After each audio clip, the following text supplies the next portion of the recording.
Talvez a coisa mais previsível em obras são os imprevistos. Parece contraditório, eu sei, mas pensa comigo.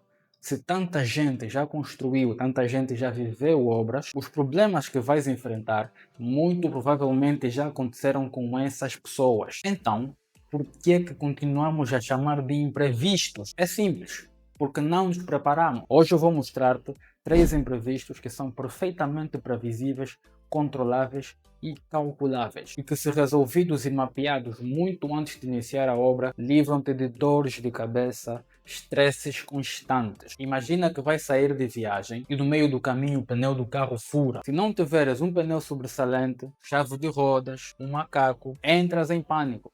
Isto é um imprevisto. Mas se antes de saíres de casa calibrares os pneus, verificares o macaco e a chave de rodas, se no caminho o pneu furar, não entras em pânico.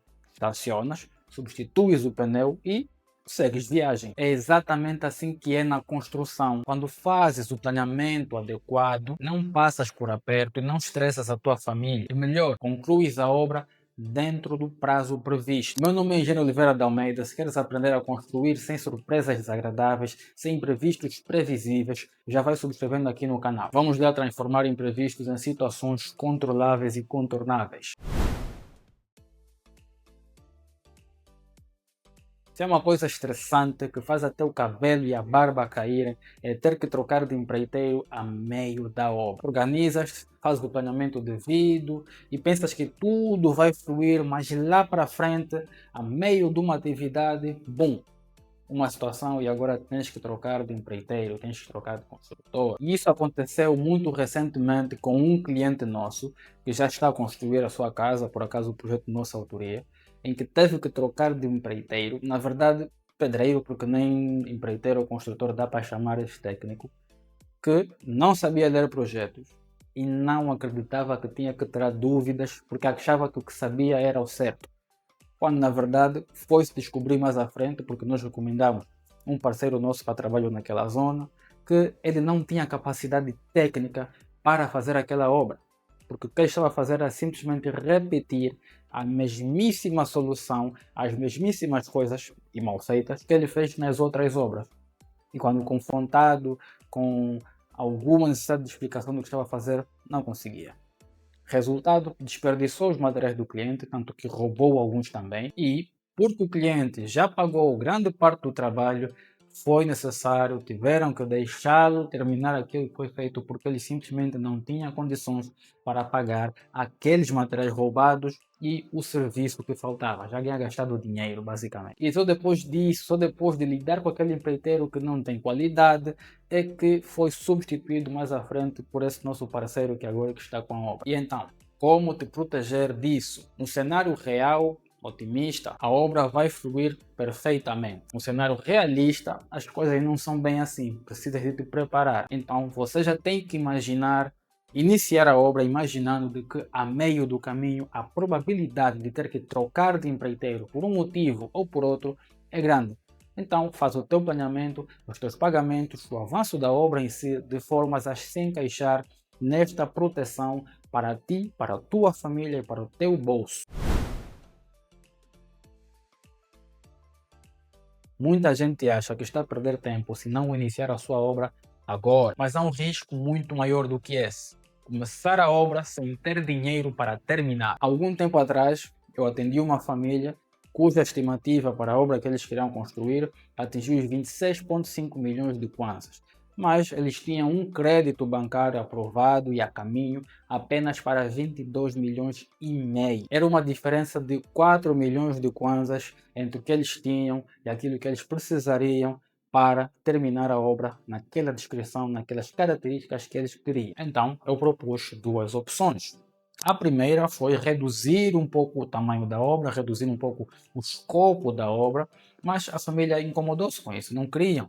Naturalmente, não queriam viver sem um quarto a menos, não queriam viver sem um compartimento a menos, não queriam reduzir uma certa área.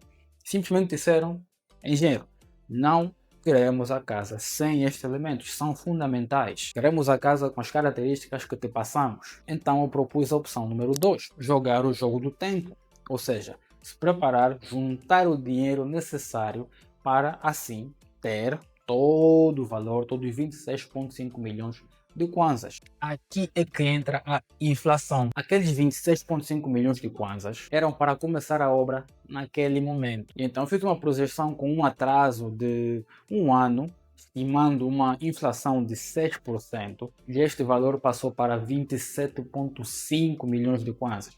1 milhão a mais. Agora, a família que só tinha 22,5 milhões e a diferença que era de 4 milhões passou para 5 milhões. Então, a título de ajudar a fazer o planeamento financeiro, esses 5 milhões dividi por 14, considerando 14 meses, e deu um valor de para aí 357 mil kwanzas. Valor que a família conseguia juntar mês a mês. Então, foi isso que nós fizemos. Eles decidiram preparar, esperar ter estas condições, então foram juntando o valor mês a mês para que, no tempo certo, tivessem as condições perfeitas para iniciar a obra e terminar a obra no cronograma e no prazo previsto e, consequentemente, no orçamento previsto. Ou seja, isto é um imprevisto que se tornou previsível e, com isso, controlado e eliminado. Então, se não tens dinheiro para iniciar a obra e terminar, ou pelo menos iniciar uma etapa e terminar, não faças, não inicies. Espera, junta, prepara-te, calcula e conta sempre com a inflação, porque o preço dos materiais vão subindo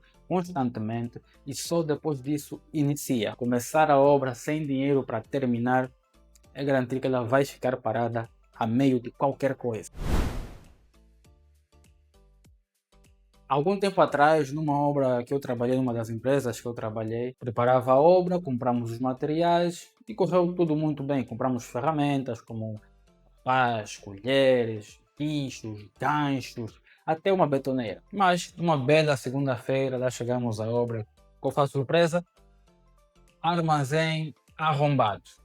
Arrebentaram o cadeado do armazém, arrombaram aquilo, entraram, levaram os materiais. Foi um belo prejuízo de mais de 700 mil kwanzas em ferramentas. Eu aprendi e agora vou te ensinar como se proteger disso. Opção número 1, que é a melhor: contrata mão de obra com ferramentas incluídas. Assim transferes o risco. Se te roubarem, é um risco de uma outra pessoa para resolver. Opção número 2, compra as ferramentas, mas reserva um dinheiro para repor em caso de roubar.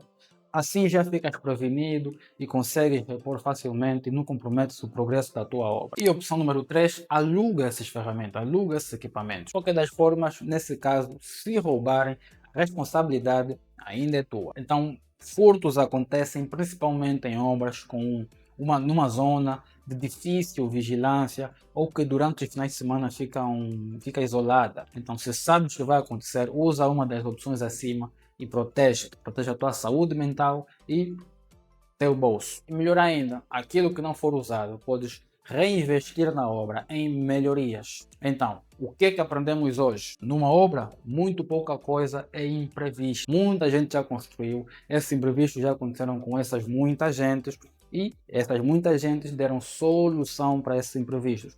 O que quer dizer que esses imprevistos têm soluções bem fáceis de encontrar. Muitas delas estão aqui neste canal, outras estão espalhadas para a internet em matérias, artigos, livros, e se procurares, com certeza vais encontrar a solução para um problema que, com certeza, se não preparares, obviamente, vai acontecer contigo. Eu já construí bastante, já tive problemas bastante, o suficiente para dizer que grande parte dos imprevistos que acontecem em obra são identificáveis, mapeáveis, calculáveis, fáceis de resolver só se for no tempo certo. Então, no fundo, o que as pessoas chamam de imprevisto é apenas aquilo que elas desconhecem. E se este vídeo te fez pensar de forma diferente sobre imprevistos de obra, já deixa o teu gosto. E se tiveste alguma história que te lembraste ao ver este vídeo, deixa aqui nos comentários, vamos interagir.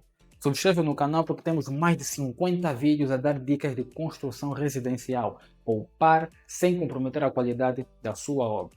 Eu fui Angelo Oliveira, muito obrigado, até o próximo blog.